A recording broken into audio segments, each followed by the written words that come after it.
Le médecin colonel Alidou Jean-Christophe Diebré était devant le tribunal aujourd'hui dans le cadre du procès du père de la Révolution, le capitaine Thomas Sankara. C'est celui-là même qui a signé le certificat de décès de Thomas Sankara en mentionnant que Thomas Sankara était mort naturellement. Deux autres accusés sont également passés à la barre. La substance de ces auditions dans ce journal. Les nouvelles motos et voitures disposent désormais des immatriculations provisoires W et WW. Les vendeurs de voitures et de motos doivent donc se conformer à ce système, ce qui permettra aussi de lutter contre le terrorisme. L'annonce a été faite ce matin par le ministère des Transports. Le développement dans cette édition. La coopération militaire est également au menu de ce journal. Le président du FASO, Roch-Marc Christian Kaboré, a reçu en audience ce matin les attachés de défense qui servent à l'étranger. Vous entendrez le colonel-major Wenceslas Winkun, doyen des attachés, dans quelques instants. Mesdames et messieurs, bonsoir et bienvenue à cette édition du soir. Débutons ce journal par le procès historique. Bien sûr, il s'agit du procès du capitaine Thomas Sankara et ses 12 compagnons. Aujourd'hui, 3 accusés étaient à la barre. Il s'agit du médecin colonel Alidou Jean-Christophe Diebré, Amado Kafando, chef de l'infirmerie de la présidence en son temps, et Jean-Pierre Palme. Qu'ont-ils dit devant le tribunal? Réponse dans cet élément signé de Stéphane Sanou et Germaine Farama. Alidou Jean-Christophe Diebré était le premier à passer à la barre. Médecin militaire à la retraite, il est accusé par le tribunal de faux en écriture publique pour avoir délivré un certificat de décès de Thomas Sankara dans lequel il mentionne que le père de la révolution burkinabé est mort de mort naturelle. En plus de ce certificat, Alidou Jean-Christophe Diebré a délivré 2 autres certificats pour d'autres compagnons de Thomas Sankara assassinés le 15 octobre 1987. L'accusé ne nie pas ses actes et tente de se défendre en disant que c'est suite à la demande des femmes des victimes, dont Mariam Sankara, qu'il a fourni ces documents qui pourront servir administrativement. Alidou Jean-Christophe Diebré reconnaît également avoir commis une faute professionnelle, mais indique surtout qu'il l'a fait par humanisme. Par ailleurs, le médecin militaire insiste que ce sont des certificats de décès qu'il a délivrés et non des certificats médicaux de décès donnant la cause des morts. Alidou Jean-Christophe Diebré affirme qu'il a délivré les certificats en âme et conscience sans aucune pression quelconque. Il termine son audition en demandant pardon pour cet acte. En toute humilité, je demande pardon, à laisser entendre Alidou Jean-Christophe Diebré. À la suite de Alidou Jean-Christophe Diebré, Amado Kafando était également à la barre. Lui aussi poursuivi pour faux en écriture publique. Amado Kafando a fourni un document administratif dans lequel il mentionnait qu'une des victimes est morte d'une mort accidentelle. Médecin-chef de l'infirmerie de la présidence au moment des faits, Amado Kafando affirme avoir agi ainsi dans le but de permettre à la famille du défunt de bénéficier des droits qui pourront découler de cette disparition. Les avocats de la partie civile estiment que Amado Kafando a banalisé la mort de cette victime. Ils ont été poursuivis sur la base de dispositions légales. Où on dit effectivement que, et même si vous avez suivi un des accusés, le collègue effectivement après les recherches, il a compris que l'acte qu'il a posé était répréhensible. Donc c'est normal qu'on les poursuive. Parce que c'est quand même, ils ont écrit pour dire mort naturelle ou mort accidentelle, alors que non seulement ils n'ont pas vu les corps, et alors que tel que c'est expliqué, ce n'est pas de cette façon qu'ils sont morts. Donc c'est des gens qui ont été assassinés. S'ils avaient peut-être assassinat, ça va être plus intéressant. Mais ils ont dit mort naturelle, peut-être c'était pour aussi se débiner qu'ils ont mis ça. Donc c'est normal quand même qu'on les poursuive par rapport à ça, pour que demain, des gens ne prennent pas encore justement la liberté d'écrire des choses de ces gens. Même c'est pour aider des personnes, quand même à un moment donné, il faut être responsable. Je pense que c'est pour ça justement qu'ils sont là, ils répondent aujourd'hui. L'ancien ministre des Sports de Blaise Compaoré, Jean-Pierre Palme, était également à la barre.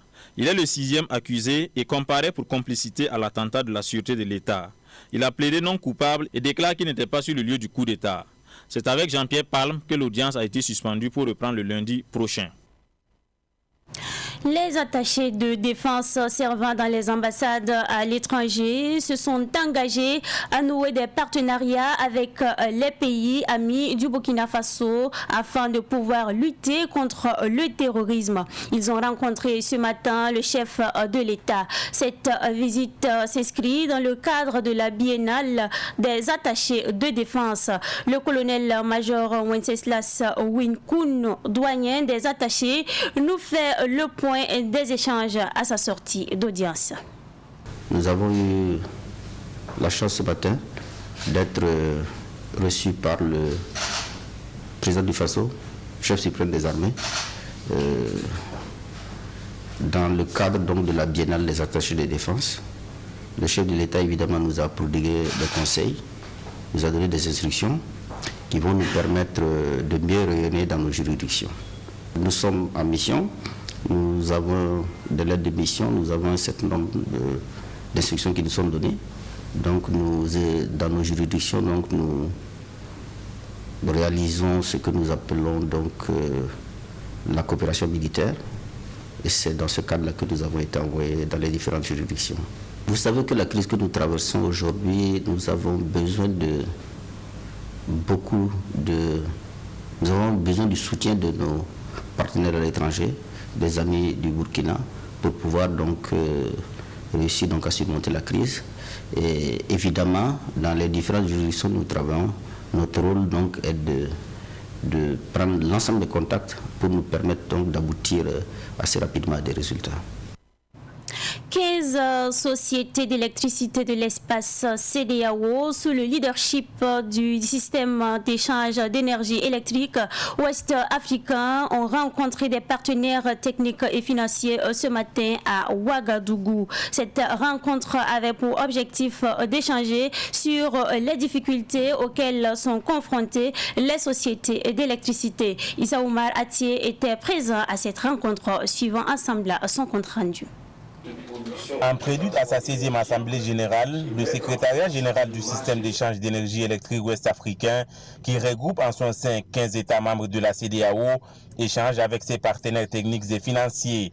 Ces échanges sont essentiellement axés sur la réalisation de projets communautaires visant à promouvoir et à développer des infrastructures de production d'électricité dans l'espace CEDEAO. Les sociétés d'électricité de cet espace, dont fait partie la Sonabel, ont du pain sur la planche pour satisfaire convenablement la demande en électricité, d'où la tenue de cette rencontre. Cette rencontre donc va permettre d'échanger, de mettre en place des mécanismes, mais aussi d'aller vite, parce que dans ce 21e siècle, l'accès à l'électricité est devenu donc primordial, que ce soit pour le développement de notre économie, la création d'emplois, la création donc de nos industries. Il y a lieu donc de rencontrer les bailleurs de fonds pour voir comment on avance, quels sont les projets qui ont des financements, quels sont les projets qui n'en ont pas, qu'est-ce que les bailleurs de fonds ont à nous proposer pour faire avancer le grand programme de la CEDEAO.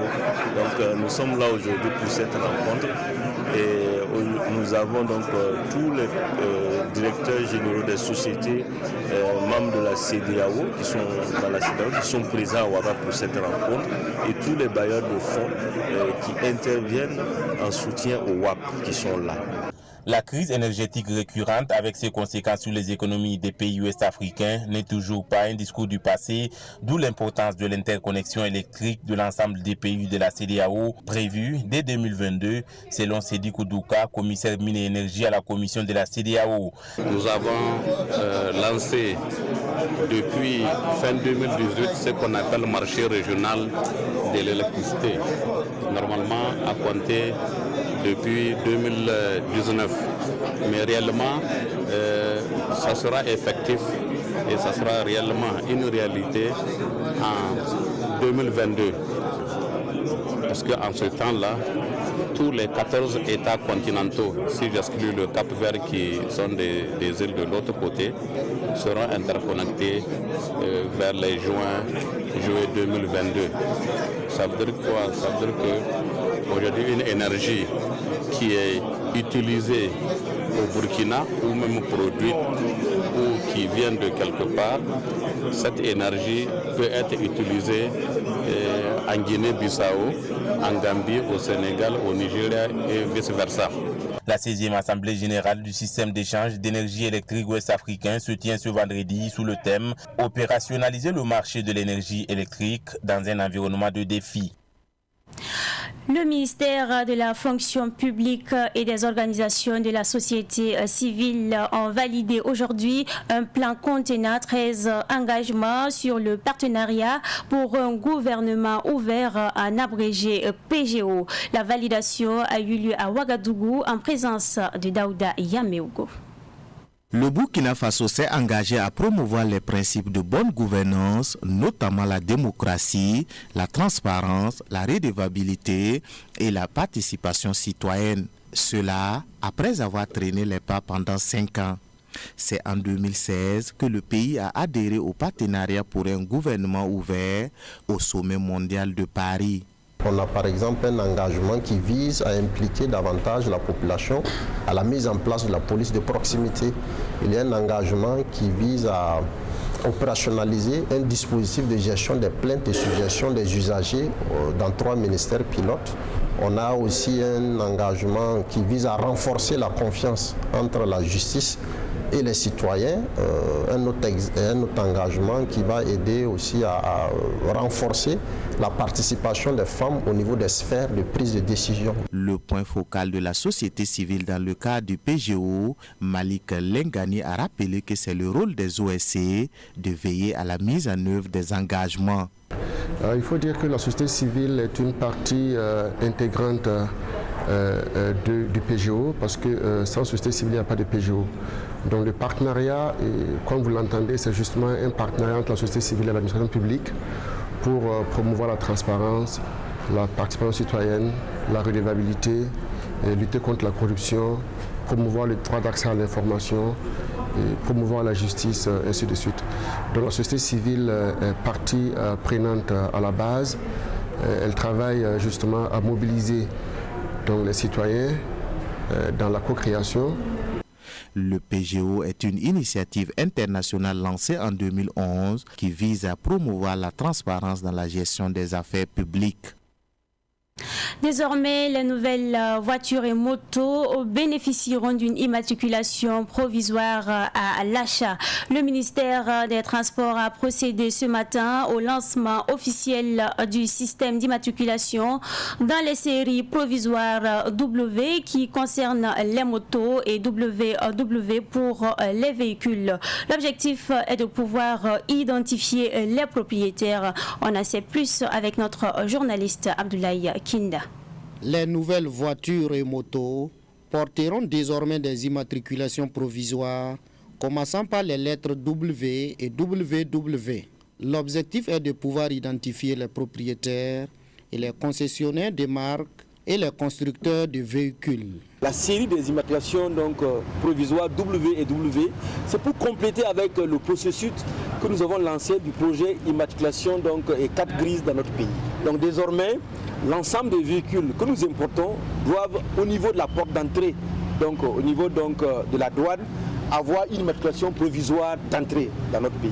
En moyenne, plus de 30 000 véhicules de 4 roues et plus de 300 000 cyclomoteurs circulent au Burkina sans immatriculation selon le ministre.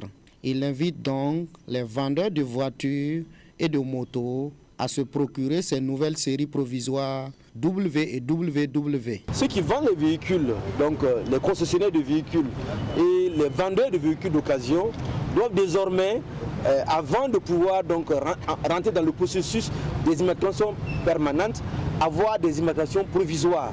Parce qu'il nous est revenu que dans notre pays, par an, vous avez jusqu'à 30 000 véhicules 4 roues qui circulent sans immatriculation dans notre pays.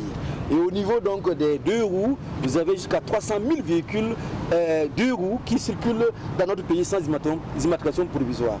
Donc c'est un enjeu. Donc le W permet de pouvoir identifier le propriétaire, le deuxième W permet de pouvoir identifier le type de véhicule et le deuxième W permet de pouvoir dire si c'est un véhicule 4 roues ou 2 roues. Ce système d'immatriculation permettra de lutter contre l'insécurité a ajouté le ministre en charge des Transports. Donc c'est un enjeu de sécurité dans notre pays. Vous comprenez que le contexte est tel que nous ne pouvons pas admettre dans notre pays qu'on ne puisse pas identifier donc quelqu'un qui est sur une moto ou bien dans un véhicule sans pouvoir dire le propriétaire, sans pouvoir dire le concessionnaire, sans pouvoir dire donc le vendeur du véhicule. Donc c'est cette série que nous avons lancée aujourd'hui et je pense que c'est un processus qui va en tout cas nous permettre de pouvoir mieux sécuriser le pays, mais aussi constituer ce qu'on appelle une base de données claire sur donc l'ensemble du parc automobile de notre pays, qu'il soit donc en transit, qu'il soit dans un processus de vente d'un véhicule, nous devons pouvoir l'identifier. Le coût de ces plaques W et WW est de 9 500 francs CFA pour les motos et de 12 500 francs CFA pour les voitures. Les frais seront supportés par les vendeurs.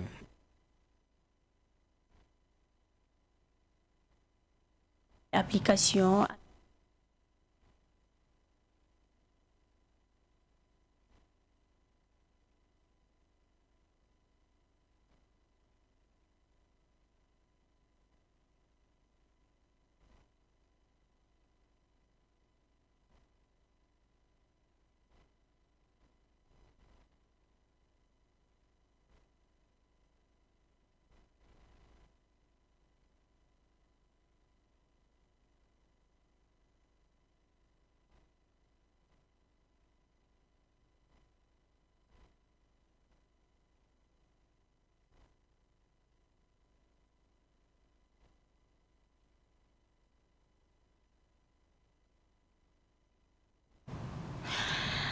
Parlons à présent de cette nouvelle application appelée 5. 5 est une application de transfert d'argent. Cette application a fait naître la concurrence au sein des sociétés de téléphonie mobile.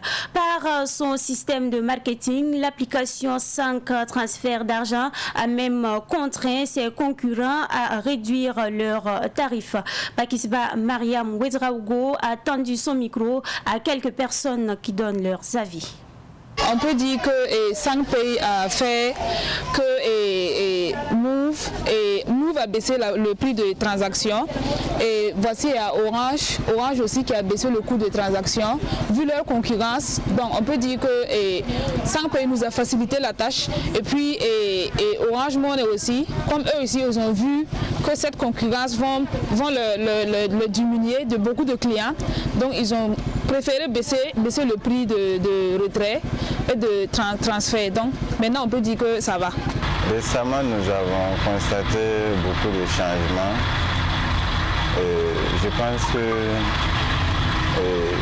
dans ce temps-ci-là, c'est une très bonne concurrence parce que ça a mené les uns et les autres à baisser, je peux dire un peu le prix des transactions et consommations. Bon, pour moi, 5, c'est une application, c'est genre un multinational qu'on devrait encourager. Parce que grâce à eux, il y a eu beaucoup de changements. Et j'aurais souhaité qu'ils élargissent un peu les points de transaction et de consommation. Voilà, qu'ils modernisent plus, qu'ils essaient de travailler plus à ce que les uns et les autres sachent qu'il y a vraiment 5. Si j'analyse bien, je me rends compte que les Occidentaux nous imposent des taxes importantes. C'est trop cher.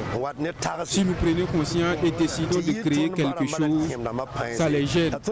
Ils sont donc obligés de revoir les tarifs à la baisse.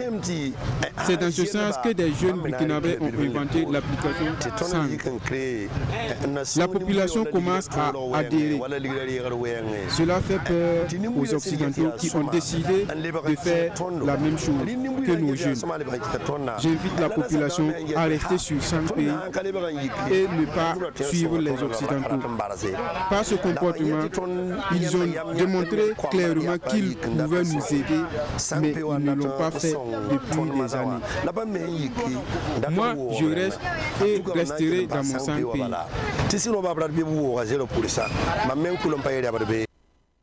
C'est terminé pour le festival pôle urbain de Basenko qui a repris après une année d'interruption. Ce festival qui se présente comme un cadre d'expression et de valorisation de la culture a refermé ses portes le dimanche dernier. Retour sur la clôture avec Fatih Sankara.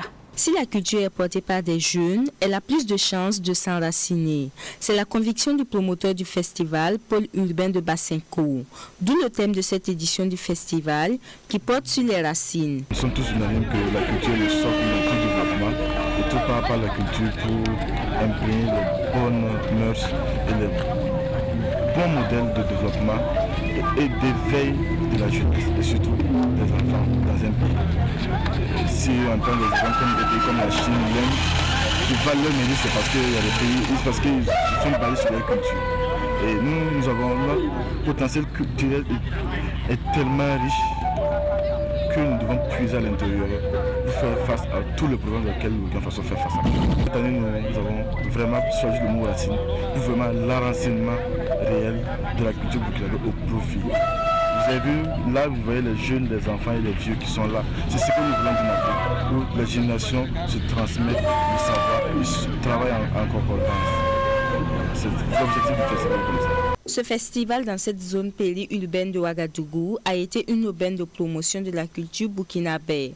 Diverses activités autrefois pratiquées ont été offertes aux festivaliers. Mohamed Taïta. Nous avons essayé de présenter les cases traditionnelles, là, le foyer, la meule, le cabaret est là. Il y aura des prestations artistiques purement traditionnelles. Et des contes, des salles de contes et de théâtre. Et notre espace de jeu pour enfants est calqué sur ce que nous faisons quand nous étions très petits. Le regard est désormais tourné vers la 3e édition du festival pôle urbain de Basenko en 2022. Parlons à présent de la 33e édition du Tour du Faso. La course contre la montre s'est courue aujourd'hui de Koupela à Zorgo, long de 33 km. C'est le Marocain El Kouraji Mochine qui est arrivé premier. Il porte donc désormais le maillot jaune. Paul Domo, le Burkinabé qui détenait le maillot, le meilleur jeune, est récupéré par le Marocain Mahatougi Edine. Nous devons avoir la persévérance et surtout la confiance en nous-mêmes, disait Marie Curie. C'est avec cette citation que nous mettons un terme à cette édition du soir. Ravi de vous l'avoir présenté et très bonne suite de programme sur Savane TV, la télévision des nouvelles idées.